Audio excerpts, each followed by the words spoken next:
sebuah negara. Negara itu bukan negara Islam. Bukan negara Islam. Tapi perilakunya sangat Islami. Perilakunya Islami.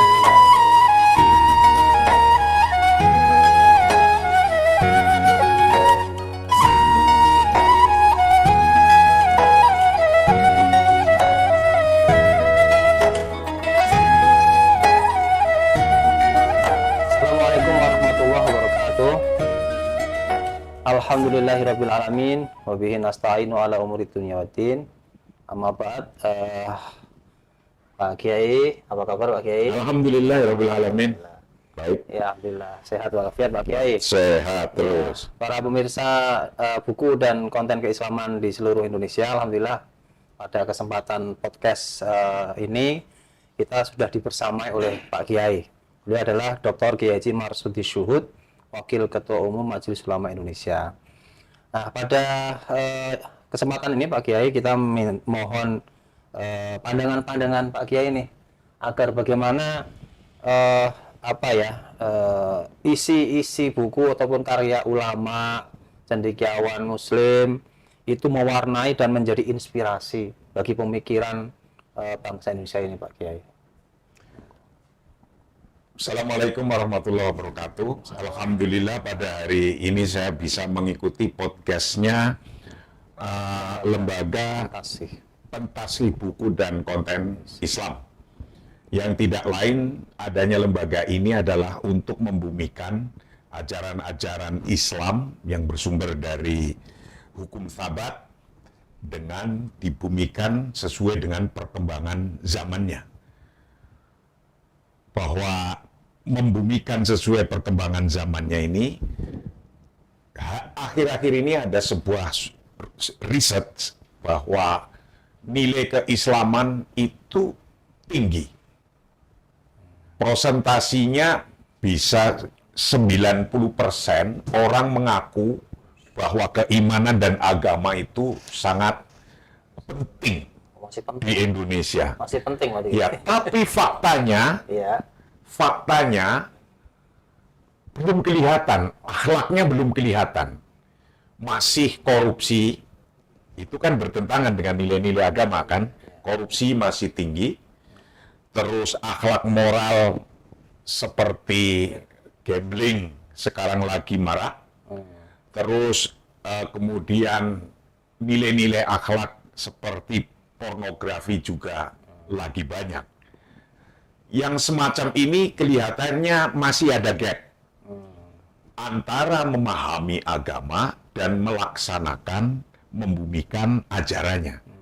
Dalam konteks ini, mestinya kita orang beragama adalah intinya al-jam'u bainas sabat wa at-tatawwur. Al-jam'u bainal madzahibi wan nidham. Menyatukan antara hukum-hukum sabat, hukum yang tidak pernah tambah dan kurang, dengan keadaan yang terus berubah. Tatawurat, perkembangan yang terus berubah. Hukum-hukumnya pun harus mengikuti itu. Berarti ketika dalam konteks ini, umat Islam harus mampu menyatukan bainal madzahib, antara pandangan-pandangan yang banyak perbedaan, menjadi nizam.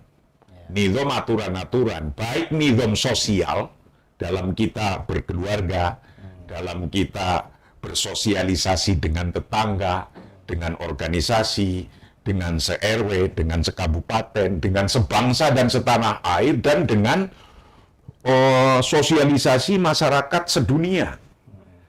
Nah, bagaimana kita bisa membumikan itu dari yang pandangan berbeda-beda, mazhab yang berbeda-beda menjadi nizam, hukum-hukum sosial. Kalau sudah jadi hukum sosial, itu biasanya menjadi culture atau budaya. Nah, kita sebagai pemimpin muslim bagaimana membudayakan hukum-hukum itu, nizam itu, baik nizam sosial atau nizam yang sifatnya positif.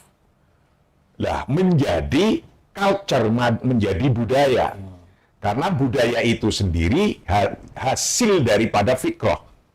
Jadi definisinya saya baca dalam satu kitab Quwwatut Taghyir, The Power of Change, itu bahwa al-adah hiya fikrah wa du'ahan nas fi dhihni. Kultur budaya yang dilakukan di satu tempat itu timbulnya dari sebuah pikiran-pikiran. Tapi pikiran itu sudah tumancep di hati. Kalau misalnya sudah menjadi kebiasaan, menjadi masyarakat itu sudah menjadi adah, itu kalau tidak dilakukan ada sesuatu yang hilang. Nah, yang semacam ini sesungguhnya tokoh-tokoh agama itu menuju ke situ. Kan banyak sekarang contoh nih, tahlil, maulid, Isra Mi'raj. Itu kan sesuatu yang sudah jadi budaya. Karena sudah jadi budaya, kalau ada kejadian apa yang belum dilakukan tahlilnya, itu rasanya kayak ada sesuatu yang hilang. Nah, inilah sesungguhnya tokoh-tokoh Islam, Ustadz Kiai membudayakan. Nah, kalau fikrohnya umat Islam, wadu'ahan nas fi dhihni wa karura akthar min marrah, ya Allah, fikrohnya umat Islam pasti datangnya dari sumber-sumber keislaman, buku-buku keislaman, kitab-kitab keislaman. Nah, maka inilah relevansi LPDKI MUI untuk mengadakan talk show atau podcast hari ini. Bagaimana buku-buku, bagaimana lembaga ini yang mengelola pikiran manusia yang sudah ditulis dibumikan. Dibumikan kepada orang-orang karena ini terus berkembang. Tatawurat, perkembangan hukum itu akan terus berjalan. Nah, di sini letaknya ada gap antara pikiran umat Islam untuk dibumikan. Contoh konkret, ada sebuah negara. Ini menurut surveinya Shafi'i Ma'arif Institute. Ada sebuah negara. Negara itu bukan negara Islam. Bukan negara Islam. Tapi perilakunya sangat Islami. Perilakunya Islami. Ngantri, itu kan ketertiban. Kebersihan, ini ngantri, kebersihan, itu kan pendidikan Islam kan? Ajaran Islam kan? Terus sopan santun berbicara, tidak asal jebret-jebret, Anda goblok, Anda macam-macam kalimatnya. Dan itu kan kalimat di publik yang bisa ditiru menjadi akhlak publik. Nah, yang demikian ini, maka ketika kita membumikan Islam, membumikan nilai-nilai Islam, disitulah letaknya kiai-kiai di MUI dan kiai-kiai di seluruh organisasi yang ada. Dan ustadz-ustadznya, kiainya di kampung dan tokoh-tokohnya. Bagaimana membumikan menjadi akhlak. Karena dari nilai-nilai sumber keislaman, yaitu kitab-kitab sucinya, dijadikan nomor 2-nya menjadi hukum. Setelah jadi hukum, kemudian dilaksanakan menjadi budaya. Jadi ketika hukum bisa jadi hukum sosial, kalau sosial itu punishment-nya dari masyarakat sekeliling situ sendiri. Kalau melakukan sesuatu yang aneh, kontra dengan sosialnya itu kayak aib sekali. Lah, kalau sudah jadi hukum positif, nah baru punishment-nya itu berupa hukum-hukum positif. Dan alhamdulillah, negara kita, negara Pancasila ini sudah banyak undang-undang dan nizam yang sesuai dengan ajaran agama Islam, karena pada dasarnya adalah asas maslahah. Kayak seperti lampu merah, itu kan untuk ngatur kemaslahatan kan? Kalau hijau berjalan, kuning pelan-pelan, merah berhenti. Apa ini sudah sesuai syariah? Adanya lampu merah, kuning, hijau ini di perempatan? Ya sudah. Karena ini untuk lidaf'il doror, untuk menghilangkan doror. Coba kalau nggak ada itu, bisa tubrukan tabrakan nggak karu-karuan. Nah, berarti perkembangan yang terus-menerus ini menjadi hukum, baik hukum sosial atau hukum positif, kemudian dilaksanakan oleh masyarakat, kemudian jadi culture budaya. Itu tadi. Iya, betul, Pak Kiai. Kalau kita simak ada makalah tuh di an-nusus mahdudah, Mahdudah. al-hawadits wan nawazil Mahdudah. Itu. Nah, jadi dinamisasi, kemudian inovasi itu selalu berjalan. Sementara teks-teks keislaman kan ya terbatas. Terbatas. Apalagi Pak Kiai nanti menurut pandangan Pak Kiai itu kan problemnya kalau begitu yang harus kita cari solusinya kan Pak Kiai tadi menyebutkan adalah masalah pembumiannya, pembiasaannya sampai menjadi konon publik tadi sosial. Sementara kalau kita perhatikan Pak Kiai dulu, mungkin waktu zaman Pak Kiai masih di pesantren tahun ya ada yang 70-an sampai sekarang itu kan tradisinya tuh pertama para kiai kita dulu kan tradisinya tradisi kitabi. Taklifatnya banyak, karya-karya banyak sekali yang kitab-kitab itu. Kemudian kita perhatikan bergeser menjadi tradisi khitobi. Jadi ceramah, ngaji ceramah di mana di podium. Nah, sekarang ini bergeser lagi sepertinya menjadi tradisi YouTube. YouTube sudah jadi. Nah, sementara akses umat dari kitab-kitab ataupun karya ulama itu biar sampai itu dengan mekanisme seperti tadi yang efektif menurut Kiai gimana? Jadi satu, bahwa tadi di depan saya katakan al-jam'u baina sabat wa tatawwur. YouTube termasuk tatawwurat.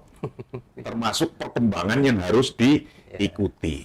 YouTube atau medsos itu adalah suatu perkembangan manusia yang bisa digunakan sebagai alat. Alat kita. Mereka harus tunduk kepada kita, alat itu. Jangan kita tunduk kepada alat itu. Kitalah yang menggunakan alat itu. Ketika sekarang sudah menjadi YouTuber, Kiai pun dituntut menjadi YouTuber untuk menyampaikan hal-hal sesuatu yang bisa mempengaruhi orang menjadi lebih baik. Lakukan saja. Jadi Kiai YouTuber. Hari ini tuntutannya sampai begitu. Lakukan itu untuk bagaimana memasarkan hal-hal baik untuk membumikan ajaran-ajaran agama itu. Begitu pula medsosnya. Medsosnya juga demikian. Maka akan terus berkembang hari ini. Ketika kitab itu satu rak tidak cukup, satu rumah tidak cukup, sekarang sudah dicantolin seluruh kitab rasanya. Zaman dulu kepengen baca kitab saja, saya itu ingat bapak saya itu saya minta kitab Ihya Ulumuddin, belum beli jual sapi. Bapak saya itu untuk beli kitab Ihya zaman itu. Nah sekarang enggak itu. Sekarang ingin kitab Ihya saja, nggak tinggal ngedolor sudah ada itu. Nah ini kemudahan-kemudahannya. Nah dari kitab itu kemudian dilingkan sehingga nanti orang butuh hukum apa itu kemudian bisa ngeklik menanya, bertanya. Memang ada pergeseran. Kalau dulu ada pertanyaan kecil, tanyanya ke kiai setempat. Ke guru-guru, ke ustadz, ke syekh. Sekarang tanyanya langsung ke syekh Google. Nah, itu langsung tanyanya ke situ. Nah, kalau isinya syekh Google itu adalah sesuatu yang kurang positif jawabnya, tidak ada referensi yang jelas, kan berbahaya.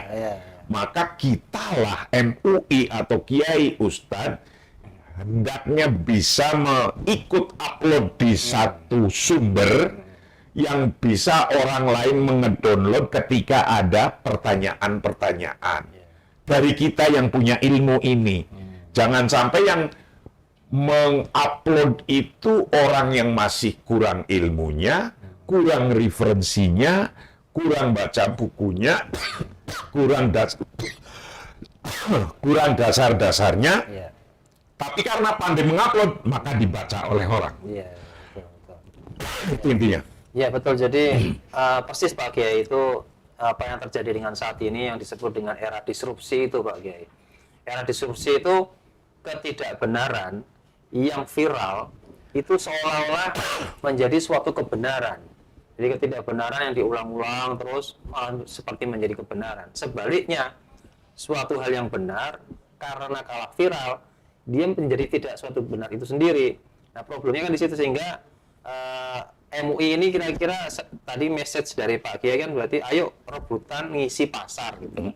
Rebutan ngisi pasar baik media sosial atau media apapun dipenuhi oleh narasi-narasi yang konstruktif, narasi agama yang positif, sehingga ini meminimalisir peredaran atau konsumsi publik terhadap konten-konten yang negatif.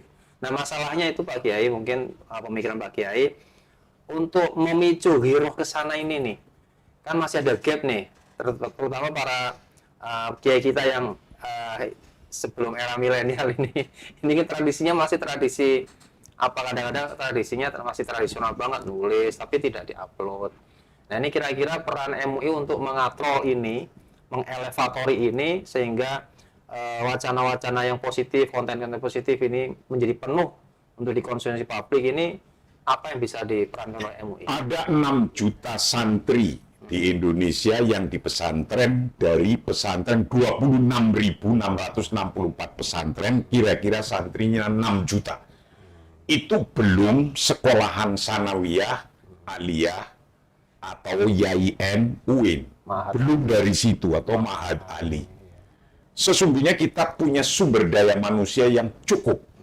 MUI atau kiai atau ustadz, atau bahkan organisasinya, ini mengajari ini. Artinya zaman saya dulu di pesantren, tahun 80-an, 70 sekian, itu saya diajari oleh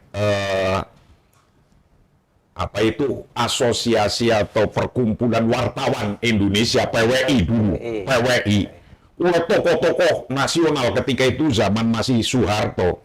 Saya udah diajari begitu untuk menulis. Artinya untuk fa'amma bini'mati rabbika fahadis. Kenikmatan yang kita sudah dapatkan ini, kenikmatan agama Islam yang sudah ada di Indonesia ini, itu hendaknya harus terus-menerus fahadis. Diceritakan itu, dipublikasikan, disampaikan. Berarti kata kuncinya Fahadis kata kuncinya. Viralisasi. Harus. Ini viralisasi itu fahadis ini. Iya. Itu. Jadi harus disampaikan sesuai pada zamannya. Zaman sekarang fahadis alatnya bisa TikTok. Alatnya bisa YouTube. Alatnya bisa YouTube, Instagram. Alatnya macam-macam. Nah, alhamdulillah santri-santri saya itu saya buka akademi telekomunikasi. Karena hari ini mau jadi pedagang ya harus ngerti IT, mau jadi petani harus ngerti IT, apalagi mau jadi ustadz, jadi kiai harus tahu IT. Jadi pesantren saya sekarang anak-anaknya saya didik di ada akademi telekomunikasi. Hanya antara lain untuk itu, karena perkembangan zaman yang terus-menerus. Kadang kita gap. Dunia sudah sampai sini, kita belum nyampe. Nah, human resource yang ada di pesantren, di sekolah-sekolah, di UIN, ini banyak. Kami harap organisasi-organisasi keislaman, dan termasuk MUI, termasuk LPBKI, ngadain pelatihan khusus untuk ini. Untuk bagaimana kita menyesuaikan cara menyampaikan dakwahnya kepada publik yang biar langsung nyampe. Jangan sampai masyarakat mencari sumber lewat Syekh Google, kita kekurangan sumber di situ.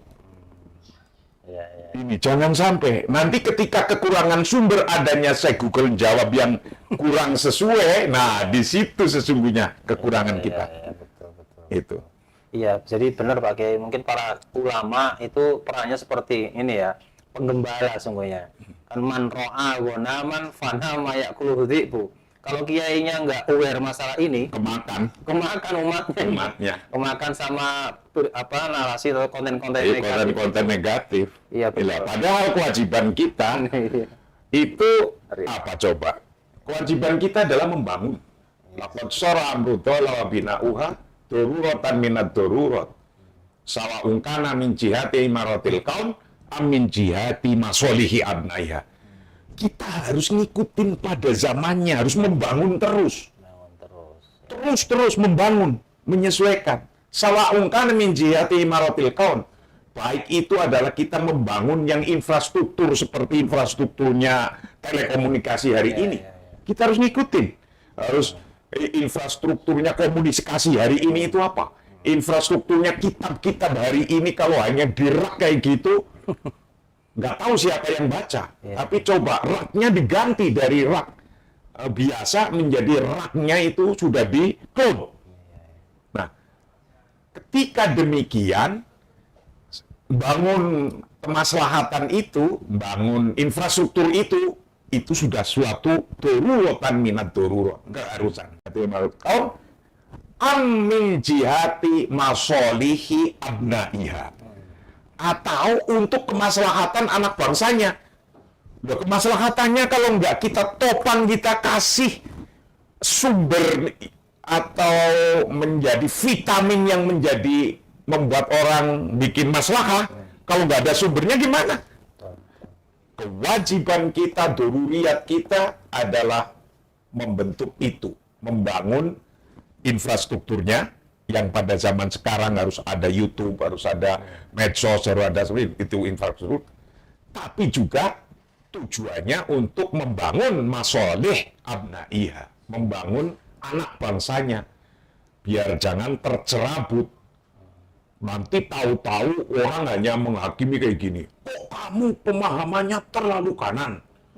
Kok kamu pemahamannya terlalu kiri? Loh, memang yang dibaca cuma itu-itunya, kitab bukunya itu, adanya itu. Kita nggak nyiapkan. Kita nggak bikin gimana? Ya, kita nggak bisa hanya ngomelin pahammu kok kanan, pahammu kok kiri, nggak bisa. Tapi yang untuk membuat paham fasilitasnya, orang makin banyak membaca, itu makin akan banyak pemahamannya. Referensinya makin banyak, seperti yang dikeluarkan oleh LPBKI ini. Saya appreciate, saya gembira, saya senang para pimpinannya, pengurusnya di LPBKI MUI ini terus berkarya terus, mengupload terus, dan melaksanakan yang kitab tadinya satu rak, menjadi satu folder hari ini. Alhamdulillah, terima kasih Pak Kiai-Kiai yang ada di LPBKI MUI. Ya, terima kasih Pak Kiai atas ide-ide briliannya. Kita tadi sudah banyak mengambil banyak hal. Untuk tadi pertama adalah yang mungkin salah satu yang bisa kita ambil untuk bagaimana taskhih konten karya ulama ini menjadi mainstreaming atau harus utama itu adalah tadi viralisasi, fahadis itu. Binikmat rabbika fahadis. Wajib itu. Inilah viralisasi konten Islam ini penting di sini. Yang kedua adalah albina, yaitu kita menyiapkan bangunan-bangunan infrastruktur agar memfasilitasi pilihan-pilihan positif bagi para pembaca ataupun penikmat konten keislaman, sehingga tidak ada kata lain bahwa tidak bisa mengelak bahwa konten Islam ada yang positif, konten Islam ada yang konstruktif. Kita siapkan dari Majelis Islam Indonesia. Pak Kiai, terima kasih. Terima kasih. Selamat pada LPBKI dan terima kasih. Saya apresiasi sekali. Terima kasih. Semoga saya selalu memberikan pencerahan bagi kami semua. Cukup. Demikian. Assalamualaikum warahmatullahi wabarakatuh. Waalaikumsalam warahmatullahi wabarakatuh.